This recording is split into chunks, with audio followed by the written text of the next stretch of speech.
Welcome to another news. Latest breaking update అంతోంది, చూద్దాం. Right detail చూస్తే వార్తల్లో సీఎం రేవంత్ రెడ్డి మాట్లాడుతూ రాష్ట్రంలో చేపట్టిన సామాజిక ఆర్థిక విద్య ఉపాధి సర్వే దేశానికే ఆదర్శంగా నిలిచిందన్నారు. ప్రజల అసలు పరిస్థితులు తెలుసుకుని సంక్షేమ పథకాలు అందించడానికి ఈ సర్వే ఎంతో ఉపయోగపడుతుందని చెప్పారు.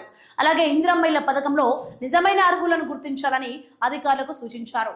పేదలకు న్యాయం జరిగేలా పారదర్శకంగా వ్యవహరించాలని స్పష్టం చేశారు.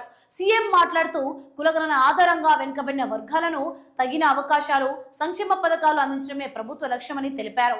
రాష్ట్ర అభివృద్ధికి ప్రతి కుటుంబానికి ప్రభుత్వ సేవలు చేరేలా చర్యలు తీసుకుంటామని చెప్పారు. తెలంగాణ ప్రభుత్వం చెప్పిన సామాజిక, ఆర్థిక, విద్య, ఉపాధి సర్వే ఇప్పుడు రాష్ట్ర రాజకీయాల్లో కాదు, దేశవ్యాప్తంగా కూడా చర్చనీయాంశంగా మారిందని చెప్పాలి.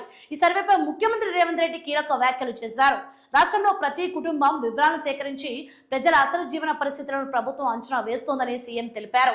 ఈ సమాచారం ఆధారంగానే భవిష్యత్ సంక్షేమ పథకాలు మరింత సమర్థవంతంగా అమలు చేయనున్నట్లు వెల్లడించారు. అంతేకాదు ఇందిరమ్మ ఇళ్ల పథకంలో నిజమైన పెద్దలకే ఇల్లు అందేలా అధికారులు పూర్తి స్థాయి పరిశీలన చేయాలని సీఎం ఆదేశించారు.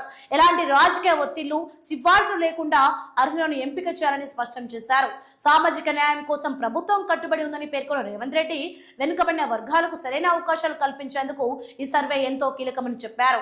రాష్ట్ర అభివృద్ధిలో ప్రతి కుటుంబం భాగస్వామి కావాలన్నదే ప్రభుత్వ లక్ష్యమని వివరించారు. ఇక సమావేశంలో అభివృద్ధి పనులు, సంక్షేమ కార్యక్రమాలు, గ్రామీణ ప్రాంతాల్లో మౌలిక వస్తువుల కల్పన, పేదలకు ప్రభుత్వ సేవలు చేరేలా చర్యలు వేగవంతం చేయాలని కూడా అధికారులకు దిశానిర్దేశం చేశారు. మరోవైపు రాష్ట్రంలో డ్రగ్స్ నియంత్రణపై కూడా ప్రభుత్వం మరింత కఠినమైన వైఖరి అవలంబిస్తోంది. డ్రగ్స్ విక్రయం, వినియోగం విషయంలో రాజీపడే ప్రసక్తే లేదని ప్రభుత్వం స్పష్టం చేసింది. ముఖ్యంగా రెండోసారి డ్రగ్స్ కేసుల్లో పట్టుబడితే కఠిన శిక్షలు, జైలు శిక్ష తప్పదని హెచ్చరించింది. యువతను మత్తు పదార్థాల బారిన పడకుండా కాపాడేందుకు ప్రత్యేక చర్యలు తీసుకుంటామని అధికారులు తెలిపారు.